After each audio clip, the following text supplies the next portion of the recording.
Good evening and welcome to the third episode of the PEPP Story, where I'm hoping to help you in the next month, by the end of January, to become an outstanding speaker. And tonight we're going to be talking about purpose.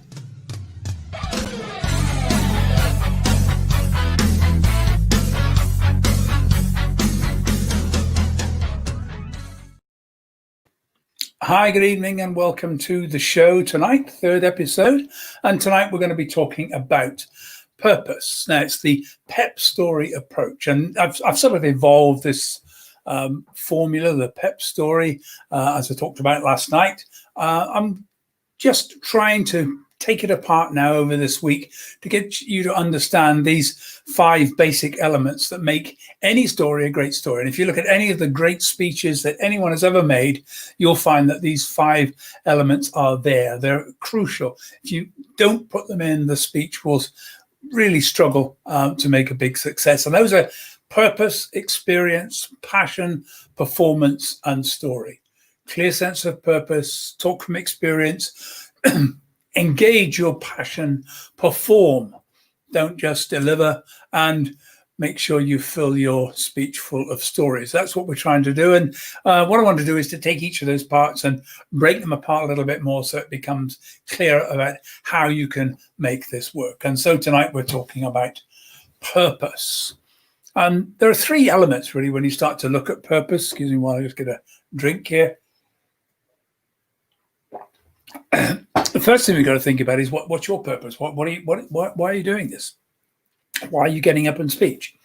What do you want to achieve as a result of delivering a speech? And you have to have some goal, some objective. Otherwise, what's the point of doing it? And if you haven't got a clear sense of why you're doing it, then it will really fall apart. And I've unfortunately seen this a lot. For about 10 years throughout the 1990s, I ran or helped to run for a quite large organization, a series of road shows all the way around the country. We did almost one a month throughout the whole of the 10 years, helping life insurance, financial advisors to get to grips with the technology that was coming in. You've got to remember at the beginning of the 90s, we'd only just got Windows, the internet had just been invented. So through that 10-year period, there was a dramatic change as we all started to come to terms with the new technology that we now just take for granted. Now, it was funded by a large number of insurance companies and technology companies. So most of the speakers at the conference were participants. They were the insurance companies who were funding it, the technology companies who were there trying to sell their technology and their brands of support to the financial advisors. And we provided slots for them to speak. It was my job to both speak, chair the meeting, and to select the speakers and coach them to make sure they were good. The battles I had with people turning up at the last minute with speeches, and the worst trick of all, grab a colleague's presentation on the way out. They did that last time, I'll do the same one this time. And it never works because always halfway through the presentation, the speaker will think, oh, I'm not sure what that slide's about, so we'll just go on to the next one. Or I'm running out of time, so I'll just race through the next. PowerPoint, death by PowerPoint. Now, I'm not suggesting you don't use PowerPoint. I'm using little lower thirds here, just something I'm using in my software system. I use PowerPoint a lot. And it's a very useful tool when used properly. But it's one of those crutches that people tend to rely on. I've got my PowerPoint. I've written it all down on slides. I'll just get up there and wing it and read stuff off the slides. And that's not a purpose. That's not an objective. That's not setting out to change things and make things happen. If you're going to do a speech, you want something to happen. Now, here's my 3. I have 3 clear objectives when I'm delivering a speech, and they're very, very simple. At the end of the speech, I want you, number 1, to remember my message. I need you to remember what it was I was talking about. What was the purpose of my speech? And if I haven't got a clear message, how on earth are you going to remember it? So there's the number 1 challenge that we've got. If I don't have a good message, you won't have anything to remember. And the thing you think is, when you go to a conference, often there are 10, 15, 20 speakers. You're at concurrent sessions. You've got coffee break sessions. You may be there for a couple of days. There's stuff pouring in from all directions. If the speaker has 20 points to make, you're not going to remember those. Yeah. Now, remember my message. It needs to be really honed down so that I've got one message. We're going to come back to that in a minute. The second thing is I want you to remember my name. Now, I'm a speaker, so as an individual speaker, I want you to remember. I don't want you to go say, oh, there was this really great speech on climbing Mount Everest. Who was the speaker? Oh, I can't remember what was it? There are lots of speakers who speak on climbing Mount Everest. But if you can't remember that it was my name, by the way, I've never climbed Mount Everest, don't plan to, but I have friends who have. So if you don't know my name, okay, if you go away and think, oh, there was this transgender speaker, oh, I can't remember her name. Or worse, can't remember his name. That's what the one that happens for me. So, yeah, I need you to understand me. So I put a bit of me into my speeches always because I want you to remember Ricky Arundel and not think, oh, God, who was the name of that speaker? When you talk about a great speech tomorrow, when you share it on social media, I want you to mention Ricky Arundel's speech was really good. So really important that you remember my name. But then the most important thing of all, I want you to take action. I want you to do something. I've spoken. I've given you some ideas. I've talked about something. I want you to do something today. At the end of this presentation, I want you to think about purpose. And we haven't finished it yet, but I want you to think about what's your purpose. The speeches you're going to deliver. What is the purpose? What is the objective? And even if it's just a management report, why? Why are you doing it? If you're delivering a management report at a meeting, why? Why not just hand it out, let them read it? There must be some benefit that comes out of you delivering it. And that's about what you put in, and that's about your purpose, your goal, your mission, the message, the action you want them to take as a result of that. We need to get sales up. We want to pat ourselves on the back. We're, whatever it is, restructuring, rethinking, whatever's going on, there needs to be a clear call to action at the end of your presentation. Probably should have put that as a slide. So just remember those as we'll take them. Remember my message. Okay. Remember my name. Take action. That's the 3 goals that I'm looking for. And really in the middle of that, and I've already talked about it, is the audience can't remember very much. It's no good. And if you know what it's like. And you're listening to a speaker, right? My 15 tips for how to, by the time they get to number 6, you've forgotten the first 3. And by the time you get to the end, you've confused them all. You probably won't go away with any. Out of 15 tips, you'll probably remember not one single one. Far better if I said there is one thing you need to do to improve your sales. And I hit you with that over and over again. Clear sense of purpose. See, this is why I'm breaking these presentations down into separate ones. Yes, they are talked about PEPP Talk, PEPP Story. Purpose, experience, passion, performance, and story. And I keep repeating those because I unfortunately have a product which has got 5 messages in it. So I need to get you to remember that. I can't just expect you to remember. I know you want 5, far too many. You'd have probably got it at 3, but this is 5. So I've used a mnemonic, PEPP Story, purpose, experience, passion, performance, story. And I keep repeating it. I'll keep repeating it throughout the whole of this program. You'll remember it. It'll just get embedded because that's how we deal with it. Just got to get you to remember those things. So the audience doesn't remember very much, so don't give them a hard time. If you want to be the one that's taken away, the one they remember, single story, keep on reminding them of what that story is. So this is what we've got. One clear message. Look for it in whatever you can. And if it's possible, if it's actually possible, make it in part of the title. And that's what I've always said. One of the best speeches, and I think I mentioned this yesterday, one of the best speeches I've ever seen, speech by a blind pianist, and it was called The Magic Begins When the Speaker Listens. That was it. The whole presentation was all about listening. And this is a blind man talking about listening, because listening is what he has to do in order to navigate the world. He only sees the world through sound, through what he hears. And he talks about the value of sound and how people need to be listening much more to what's happening, listening to what's around them, listening to what's being said, because only then can you start to make sense of what's going on. I am very auditory. I like to listen. So make it, if you can, make it the title of your message. That's what I've done with this PEPP story. I want you to remember it all the time. Make it memorable in any way you can. One of the best ways to make something memorable is make it ludicrous, make it outrageous, have outrageous images. I'm not doing that here, but it's another way to do it. Just make things as memorable as possible, and don't confuse people. Stick to the one message. And if you've got sub-messages coming on and other stories, keep coming back. There's a story about Niall Bevan, the great orator and Labour politician, the inventor of the National Health Service.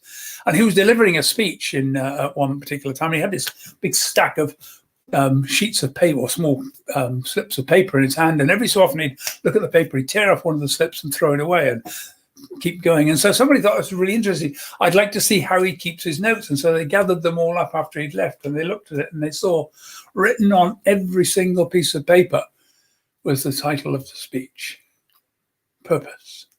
Clear sense of purpose, single message. Keep coming back to it. Keep coming back to it. You can go off, you can tell stories and illustrations. We're going to be talking about that through the week, but you keep coming back to that clear, single sense of purpose. Now, there are 4 possible speech objectives, and only 4. There are only 4 possible things that you can set out to achieve with a speech.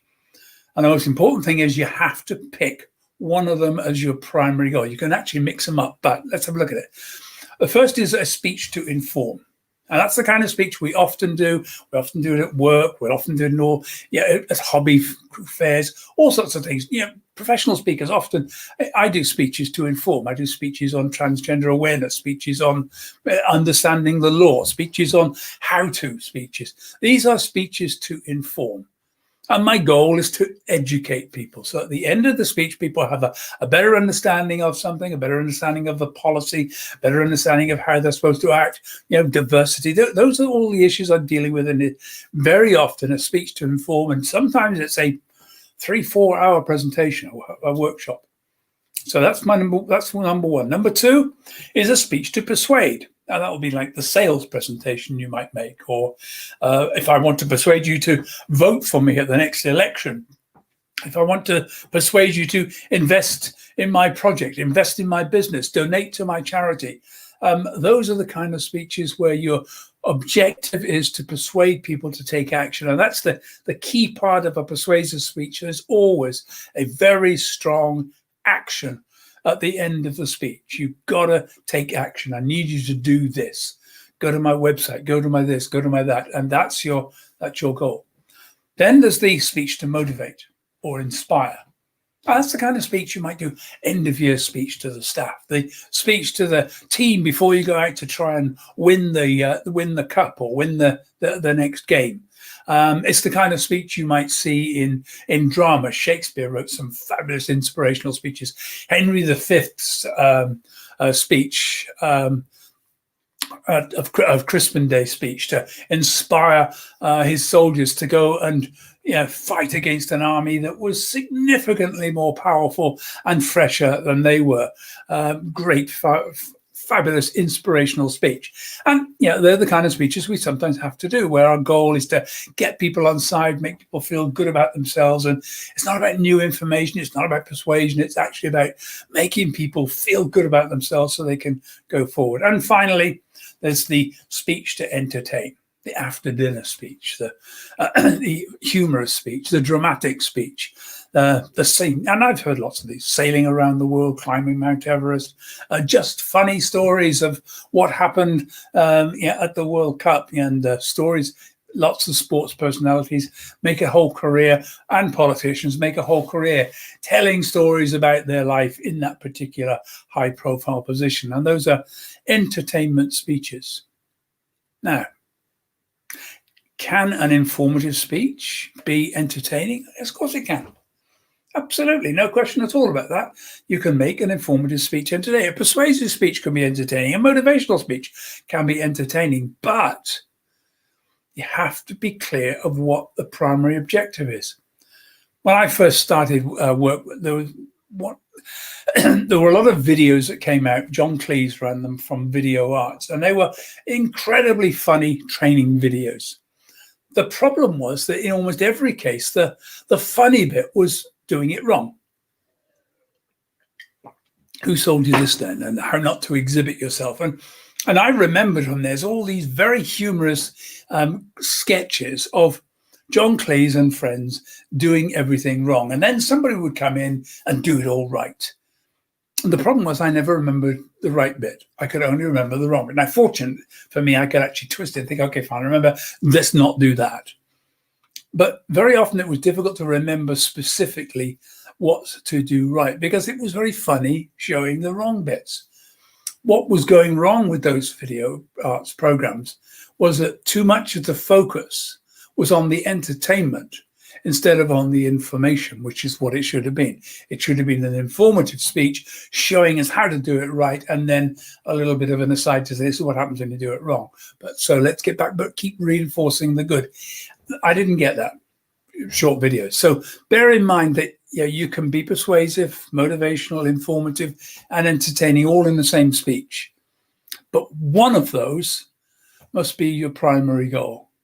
And everything else then falls away from it, that you must make sure that you achieve that objective.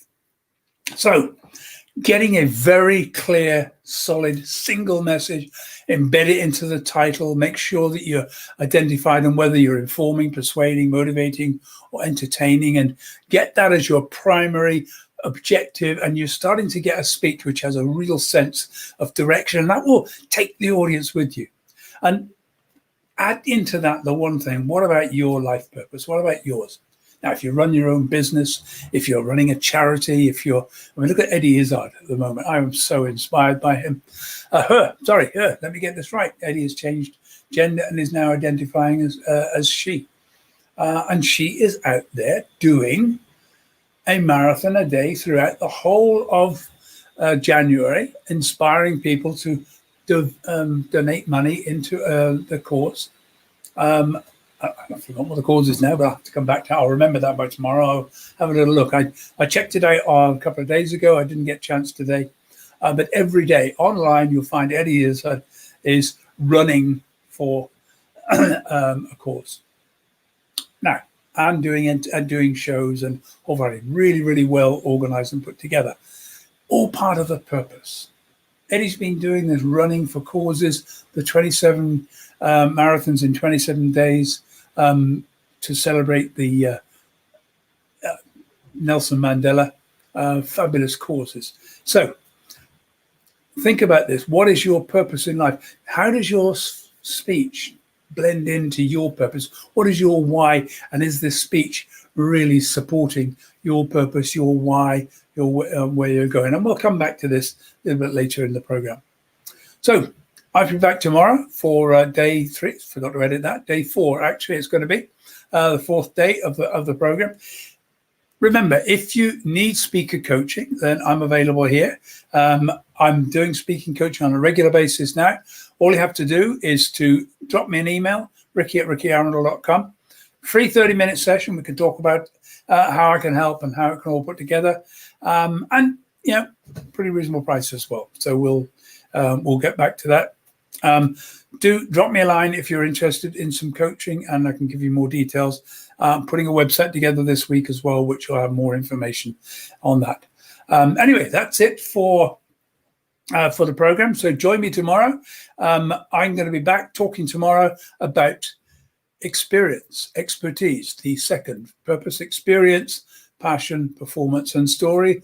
Tomorrow is all going to be about experience and expertise and the importance of that in what we do.